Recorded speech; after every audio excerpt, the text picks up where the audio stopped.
some of the numbers that you see in 2024, we have almost like 18 billion devices are actually connected to the network. And if you look at the forecast, we are seeing that around by 2030, it's going to be somewhere around 30 to 40 billion devices connected to the network.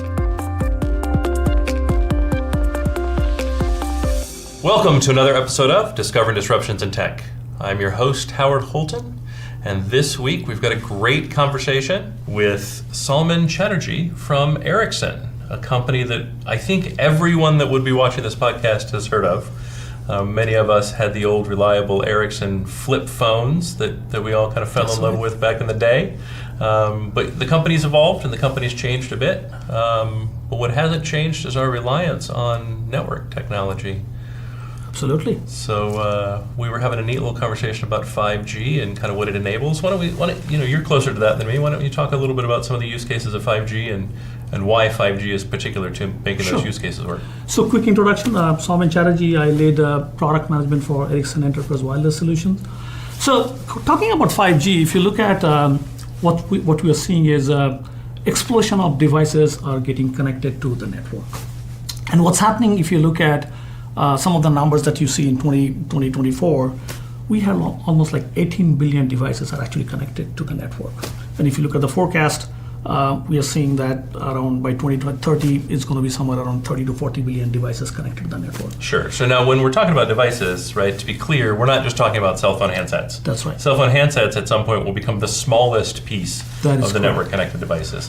5G enables us to connect a myriad of devices we never thought were possible. That is correct. Right? And I think that's the important thing here, Howard. I think it's not about our cell phone or our laptop. We are talking about IoT devices, such as it could be your ATM machines, it could be your EV charger, it could be any kind of operational theater, any kind of cameras, if you think about. And with those, there are lots of use cases that are actually propping up and coming up. Where and I think I would say 5G, and if you look at Edge AI, it's kind of fueling that innovations that's happening at the edge. And the 5G, you get low latency, you get high bandwidth, and with Edge AI, you can actually do a lot more analytics and analysis. And with that, things like use cases like autonomous cars, if you think about. We are seeing use cases where you have public transport that needs to be automated and autonomous cars. You see EV charger, you see cameras. In fact, we see cameras, many different use cases in cameras. In fact, now I was talking to some of our partners and customers, and they're talking about how they can actually look at intersection and the cross section of the road. Yeah. And they can analyze and they can see whether any kind of accident may actually happen. And in fact, more than that, right? You can do. I did video analytics for a number of years, computer vision for a number of years, and the things you can do with AI on cameras that cost millions of dollars to government. Let's just talk about those for a second, right? You can use cameras spread out over a freeway to recognize the same truck, because that's really what you're looking for, and analyze if the height of the trailer has changed and thus the weight of the trailer has changed since the last time it checked into a weigh station, which gives you the ability to do a few things. First, if it's become heavier or lighter, if it has changed, then you know you have to dispatch law enforcement because something has changed and that is not legal to do. That's right. Unless there's a stop. And the second thing is you can wave them by individually, reducing the cost at weigh stations, reducing the latency cost, and increasing the flow of traffic and get goods to their destination faster, right? If the lading hasn't changed and they're really accurate, then I don't actually have to weigh you again. Keep moving. I can count vehicles, but I can not only count vehicles, I can also estimate their weight at every specific point, which also allows me to estimate the ratio of road repairs and the specific type of road repairs that are necessary based on the traffic. As in, I need to do completely different road repairs if I have a lot of scooters and motorcycles, two-wheel vehicles, versus if I've got a lot of really heavy vehicles that are using this road, the road repairs are different and change substantially, right? I can measure potholes, I can see their change over time, and I can start doing really interesting things like managing traffic analytics automatically based on the current traffic at the particular moment. It's really fascinating when you start to look at what we can do. Absolutely fascinating. In fact, now I'll give you one more interesting use case in the healthcare sector. If you look at any hospital, they have the inventories. And what they're trying to do now is having a camera and edge AI and looking at inventory. So, their wastage is actually much lower than what they used to have because they had no idea how much inventory they had. For sure. But now they can be really, really more accurate and granular. Similarly, in an ambulance, what they have is a camera, and they're doing edge analysis and edge analytics. With that, they actually know what kind of services they're providing, their doctors are providing, their nurses are providing, and also articulate and in a way that they can bill it to the end customer. So lots of interesting use case. But what you see, the common is how do you provide that secure connectivity into those users, devices, and applications? And that's where we see a lot of interest in terms of 5G and security. And 5G, by the way, inherently is a very, very secure. But your network can be as secure as the devices are connected to the network. So you have to think about how you can actually make sure that the whole network is secure. Sure. I mean, let's talk about that for just a second, right? 5G is a software stack. It's the first full software stack that we've had as one of the network standards, right? LTE wasn't a full software stack. But it's also the first time we've had that full network stack for communications where security is core to the stack. As in, you cannot get 5G certified by leaving out the security stack or under composing the security stack. That's right. Right, and that's a really critical thing because it also means all 5G moves at 5G speed with the software stack. It is not a layer and a wrapper on top. That's right. That slows everything down. That's right. So 5G, as you pointed out, 5G is inherently secure. But if you think about all the devices, they can be not as secure as the network. Right? And when I talk about camera, you have old operating system loaded and they can be already compromised. So when you bring those devices connected to 5G, you may actually compromise the whole network. So how do you really protect the network when those devices are actually coming to the network? And that's why the zero trust. Yeah, for sure, right? Like no matter how good. The point of securing 5G is to secure the 5G participation, right. the devices that can connect and how they connect and how they're authorized. But once the device is authorized, then it's a whole different type of security, right? 5G's inherent security does not secure the devices, it just secures access to the network. Absolutely. And I think if you look at those billions of devices that are connecting to the 5G now, so what happens is if those devices are compromised, then you are kind of increasing the attack surface of the whole network. So how do you really narrow it down? And that's where the zero trust come in. That needs to be combined with 5G plus zero trust, and then all the zero trust principles that we talk about. How we can bring in and to make sure that the whole thing is secure. Right. We want to layer things on. We want to reduce the blast That is radius. correct. We really want to think about the architecture of the network and how are we designing that so that devices have the right amount of access to exactly what they need and nothing more. That's correct. Right. Deny by default. So the 5 principles that we generally, the zero trust principle that we all are familiar with. So how do you kind of layer it on top of 5G? The first one is of course, as you said, do not trust, always verify. And the way you can do is, of course, your identity, your user identity, but how do you verify the device identity? And that's why 5G kind of brings in some of the SIM as a root of trust, where you can actually, when you provide a SIM and the device is connected to the SIM, you can identify, let's say, you are the SIM, so I can identify that you are part of the device. However, you can actually take the SIM out and put it in another device. So how do you protect those scenarios? So there are scenarios where you have to think about a little bit, and you have to marry both device fingerprinting as well as SIM to make sure they are kind of tied together, so that the first time I authenticate using the SIM, and the next time I can remove that SIM and put it on another device.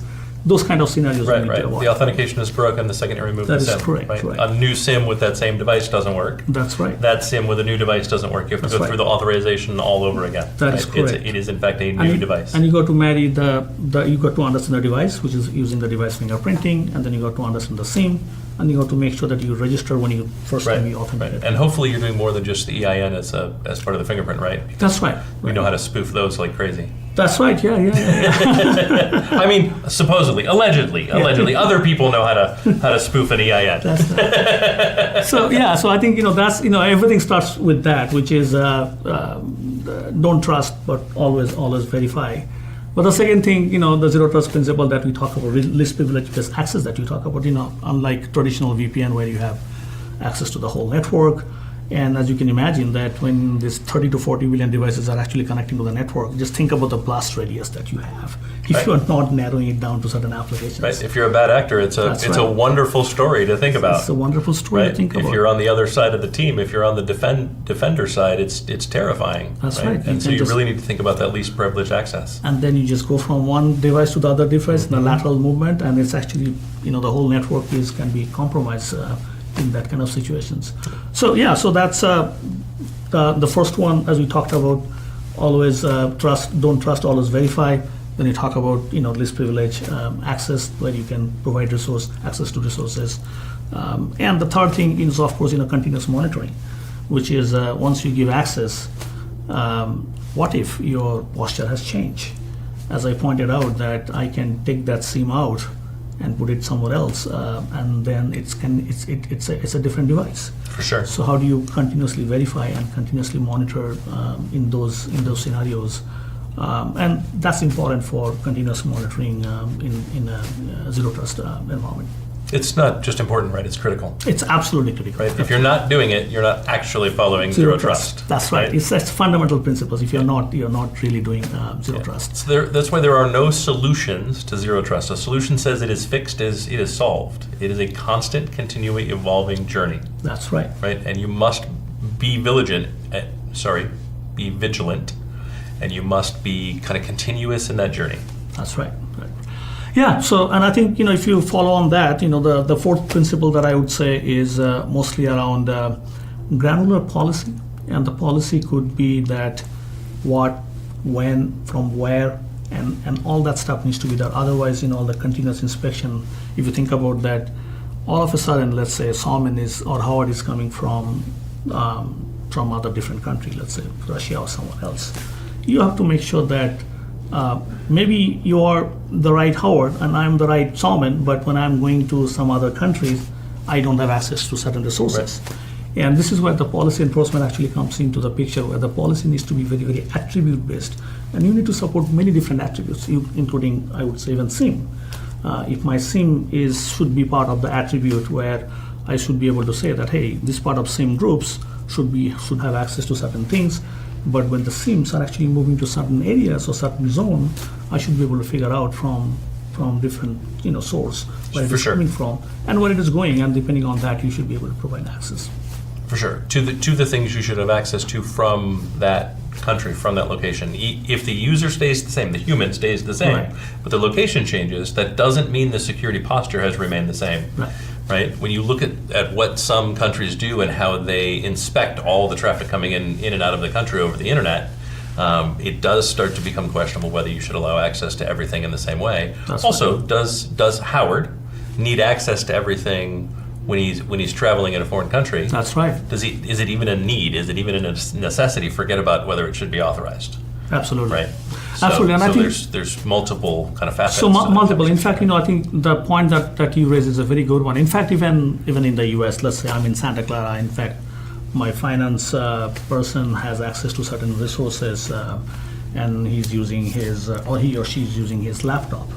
But maybe I think the finance person, when she is in the office, she should be able to access certain resources. But when she's off the campus, then we need to make sure that the resources could be different. Like maybe not the critical resources. You should be able to access it from phone or anything. So I think those things are important in terms of the policy and attribute-based policies.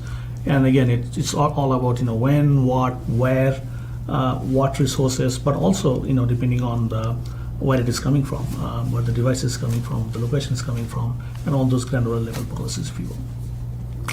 And the final thing, the zero trust principle is, of course, it's all about visibility and the analysis in terms of users analysis in terms of where the connections are coming from, so that any kind of anomalies that happen, that you'll be able to quickly flag it in a way that, hey, Soumen is accessing certain things from somewhere else. Sure. And then you should be able to take actions if the policy is not configured in that way. Yeah, I mean, if you can't see it, you can't manage it. Right, absolutely. Right? It is impossible to manage things you cannot see. Right, absolutely. Right? They are invisible to you, and so visibility is critical as well, right? Visibility.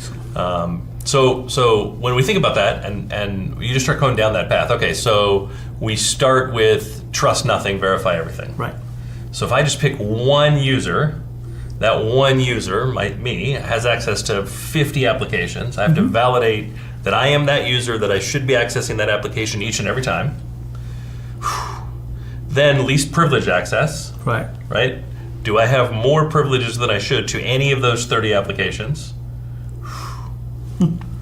Right? Then we get into, am I logging everything? Right. Right? Absolutely. Yeah. Now, am I able to see all the dimensionality of Howard and his application access, and should he have access? Do I have policies set in place that take into consideration all of those things? Right? Then do I have visibility to absolutely everything and all the dimensionality of Howard in order to enforce all of the prior 4 steps? Right. And that's one user. That's one user, that's right. Right? Yeah. So this is where zero trust has become a problem for a ton of people. Right. And that is, none of us are an enterprise of one. An enterprise of one is easy to manage. Also doesn't exist. Right. Right? So if the average enterprise has 10,000 individual employees, right? Each employee has roughly 30 systems that they use. Right. And that's just the actual endpoints, the application endpoints that they're accessing, not everything that they're transitory through, that you also have to manage, right? So that's, what is that? That's 300,000 management points. With remote work, everyone, you can assume, has a minimum of 2 locations they work from, right? So now we're at 600,000. Yeah. You know what I mean? Like the individual granular access control for each one is probably another 50 points you have to manage. The logging, the visibility, right? All of a sudden, you're in just your average enterprise is in tens of millions of kind of data points that have to be managed and accessed and policy. Like, all of this requires a level of tooling that nobody has. Like, nobody just woke up one morning and went, oh no, we can handle all this zero trust stuff. We've got all the tooling necessary. But also a level of maturity as an organization to take on zero trust as a priority, right? To fundamentally change the way you think about security, to prioritize all of these things so that you can say and apply globally all of these rules equally, and not create a blanket star exception for the, I don't know, CEO's administrative assistant. That'd be the most common one I see. Right. Right. No, I think you're right. I think it's a journey. I think if you look at, we talk about all the zero trust principles, but to get there, a complete zero trust or pure zero trust framework in an enterprise network is actually hard. And as you see, I think that needs a little bit of planning in terms of, as you pointed out, that hey, I have 100 employees, and if I have to create 100 rules for each of those employees, what they can access, it's hard. So how do I really make sure that we have different groups and so that we have different groups of systems, and maybe I'm part of engineering, maybe you are part of product marketing, maybe I think someone else is part of product I'd be management. really dangerous as part of product marketing. I'm not a good marketing person. Yeah, but maybe I'm the marketing. So I think that needs to be my point is here, that you need to think through a little bit in terms of planning and securing how you really want to secure. Oh yeah, a lot. And organization, when you have the applications, how really you want to group those applications so that you can create right groups so that only certain group can access certain applications, if you will. And that goes back to, it's a journey, not a destination. That's right. Right. So you just start somewhere. Right.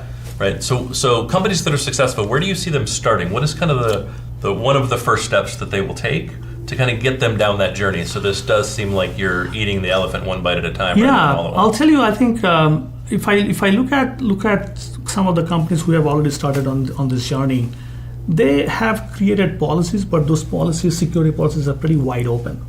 And then they're looking at the visibility bit, which is who is accessing what.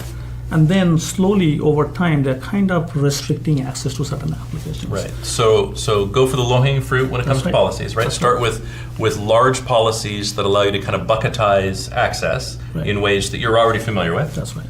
Then visibility would be the next one, right? Mm-hmm. Make sure that you can see the things that you want to be able to see, so that you can logically take the next step and allow the visibility to drive the next step. That's right. I can see these things I know to be true because I have tested and I have verified. Now I can tighten that policy down or apply another layer if necessary. That's right. That's right. So we're not taking big swings and making big mistakes. That's right. Right. Because that would be a big problem if you are kind of stopping someone from work, and then that's a hit on the productivity that you For sure. And with automation, you're not going to stop one person, right? That's right. You're going to stop 100. 1,000. That's right. You're going to stop 100. That's right. And I don't know that anyone's job survives phone calls from 50 angry managers. Yep. Right, 3 angry VPs and a CEO that's ticked off because production has dropped. Absolutely. And I just think about, I think the important thing is that in many cases where we find 5G and zero trust, where mobile use cases, and in my mind, mobile use cases are first responders. Oh yeah. And they have like machine what we call is MDT. MDT is mobile device terminal that's kind of loaded in their environment. And you want to make sure that you are kind of giving right access to those MDT, because all of a sudden you change some policies and you restrict policies, and they are in the middle of some mission critical Yeah, for sure. Right. thing, and it's going to be really hard for. So exactly. So I think what I'm trying to highlight. Well, and they're not the most technical of users anyhow. That's right. Their job is not technology. Their job is generally responding to something where lives are at risk, and so they do not need to be on the phone with tech support even one time. That's right. When they're involved in something and it should that matters. just work. It should just work. Right. So the policies, and that's why I think if I look at those sectors, you need to define the policies in a very right way, and also at the same time you also have to make sure that you are protecting those MDT, because hacking can be really negative effect in those kind of For sure. For sure. For any kind of environment. They can be a very valuable target. That's right. So we want to make sure that they're secured. We want to make sure that they work. We want to make sure they have access. Now, the good news is, the better we get at it now, the better we get at it with, how many devices did you say there are now? 18 billion devices. Right. So the better we get with the 18 billion we have now, before it turns into 60 billion, right? The easier it's going to be to onboard the, 42 billion necessary to get to 60. 30 to 40 billion Right. dollars by 2030. Yeah. Right. So we really need to get it started now. We really need to get ahead. That's ahead right. Of this So you now. need to start now. And in fact, I would say that things could be like really complicated with all the new devices coming to the network, like autonomous car. And just think about the applications that you have, and it's connecting to some other application somewhere in the cloud or in a data center. Unless you start protecting them, and Sure. those are proliferating, day by day. Well, I think every enterprise has the desire. Every manufacturing company has the desire for a lights out warehouse. That's right. Right. There's a tremendous opportunity for supply chains to change for every company if they're able to support a lights out warehouse. Right. If they're able to automate their supply chain by adding 5G edge devices to all of their trucks. That's right. To do predictive maintenance and predictive analytics with the machinery that they have, right?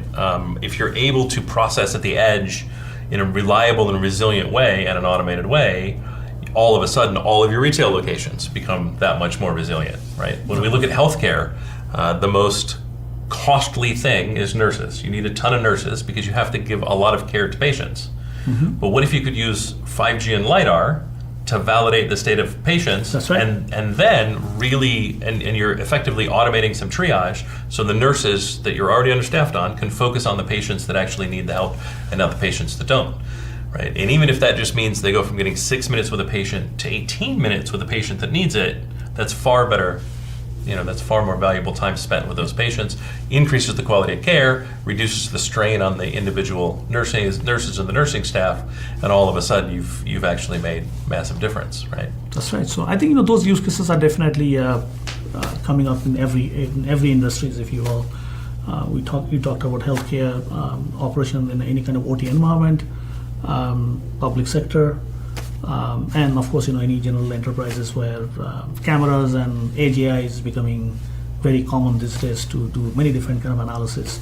And with marrying this 5G and AGI plus zero trust, you can actually provide that secure environment. Otherwise, it's going to be really hard for enterprise to manage everything. I think it might be impossible. I think if you don't start figuring out zero trust now, I think it might actually be impossible. That's right. I think at some point you're just going to overload the network. You're going to overload the operations teams, you're going to overload the security teams if you don't really start figuring this out now, because the number of devices has to multiply and has to multiply and has to multiply, right? I mean, if you think about it, without restricting the network access that the devices have and really getting that tuned and really getting that effective, your broadcast domains become so large, you just start slowing the network down. Like, forget about the security for a second. We're already just going to flood the networks. Yeah. And no matter what you do, you don't have infinite bandwidth. If anyone figures that out, I'll give you my home address, just drop that cable right in. I'd love some infinite bandwidth. But we don't have infinite bandwidth, so it's just not possible. So it's not just security, right? This really helps with network health. This really helps with operations health. Yeah. This really helps with a bunch of things that allow us to focus on the mission. And the mission isn't managing the things. The mission is growing the business. Absolutely. And you're right. I mean, it's going to be unmanageable if you don't try to do things in the right way from day one, like from today. Yeah, for sure. For sure. Well, this has been fantastic. Thank you so much. Thank you. So that's another episode of Discovering Disruptions in Tech. Please like, subscribe, follow, share, and comment. And if you've got comments, please reach out and say hi. You can find us on all the major social platforms. Thank you, and have a lovely day.